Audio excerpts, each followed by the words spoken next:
course, it's not logic that's underpinning really his thought. No, you can't prove God exists. No, it's not. It's not a rational conclusion to draw. Because in the absence of certainty about something like that, we shouldn't draw any conclusion. Not the absence of certainty, but in the absence of a winning affirmation, we shouldn't change the status quo. And presumably the status quo is one in which God doesn't exist until we make him up, right? So the thing is,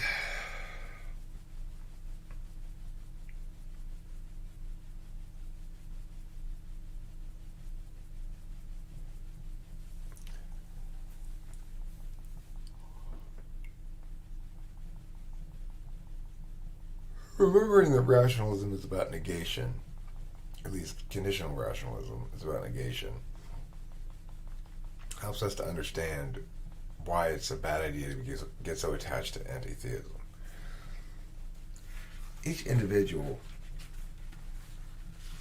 is a processing machine, is an individual processing data, problems, situations that rise up in their life, questions, whatever. And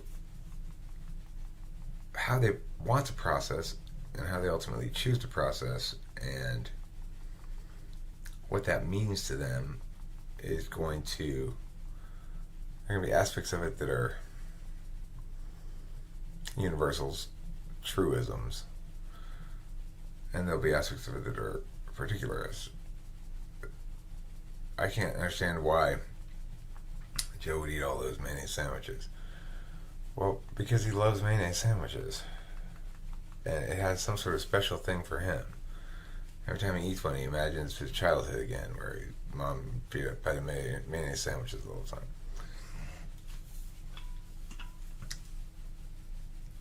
You might say that, well, that's all well and good. He can eat as many mayonnaise sandwiches as he wants. The problem with religion is people are trying to convert everybody else to eat mayonnaise sandwiches and telling them that mayonnaise sandwiches are the truth, the way, and the light. Well, that's not a problem with religion. It's not a problem with God, anyway. It's a problem with fervor and zeal and not getting the way that humans don't want to be. Humans, like the dinosaurs in Jurassic Park, want to hunt. They don't want to be fed.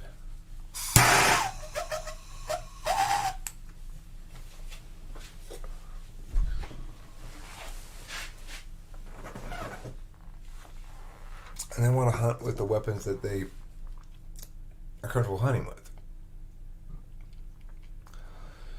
If you're comfortable hunting with negation, God seems a fat and handicapped deer that will serve dinner for you and your friends for several days. If you approach the question teleologically, well, is God useful to me? He certainly was for me. And one reason why he has utility is he allows you to put away teleological questions regarding your own existence.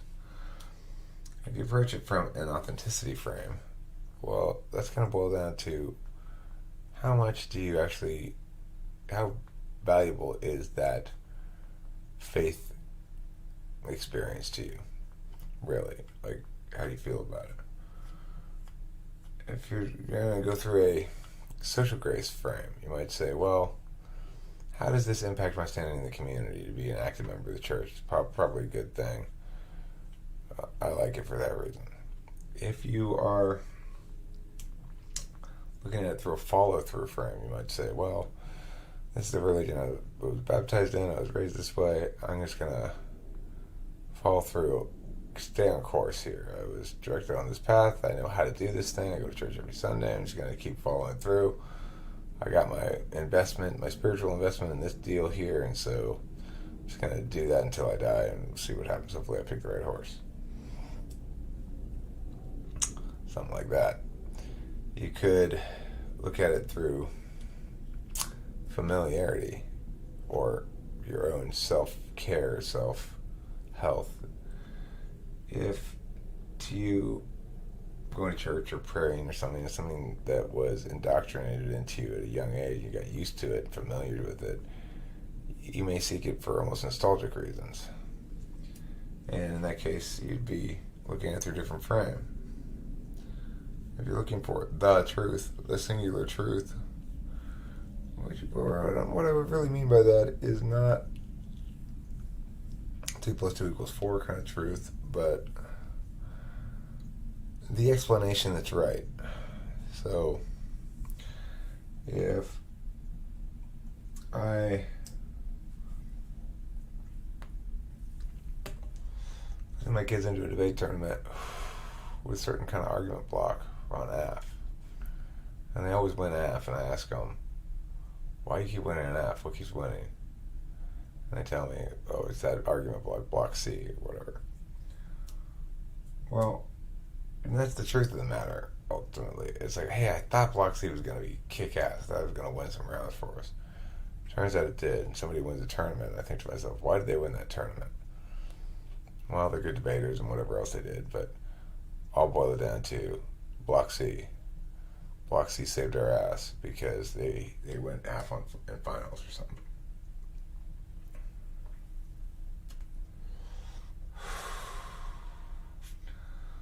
It's not exactly the truth. There's lots of factors as to why you win. But it's the truth in the sense that, yeah, that was the thing that put us above and beyond here. That's the thing that made us the team to beat, was having this set of arguments and understanding them well.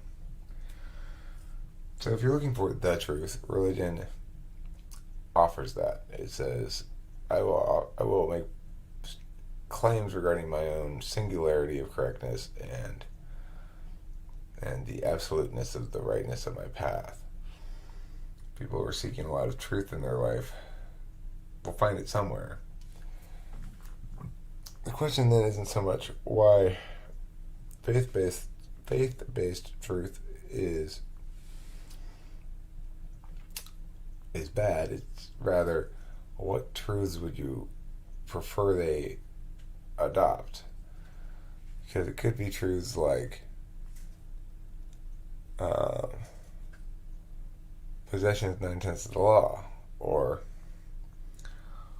for those about to rock, we salute you.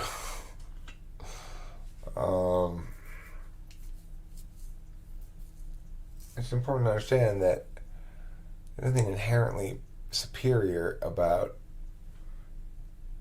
analytical reasoning or empirical reasoning. They are modalities of interface. They are modalities of reality making. The reality you're making is full of words, as is mine. I guess you might be an ENTP, rationality rules, I don't know. You seem more of an ENTP than cosmic skeptic, although he might be an NTP as well. Both you guys are so polished in what you're doing and kind of NI in your approach, though. It wouldn't shock me if either of you are INFJ, especially cosmic skeptic might be an INFJ. Probably you guys are ENTP INFJ. That would be my guess. But if you want to do something interesting, address my arguments.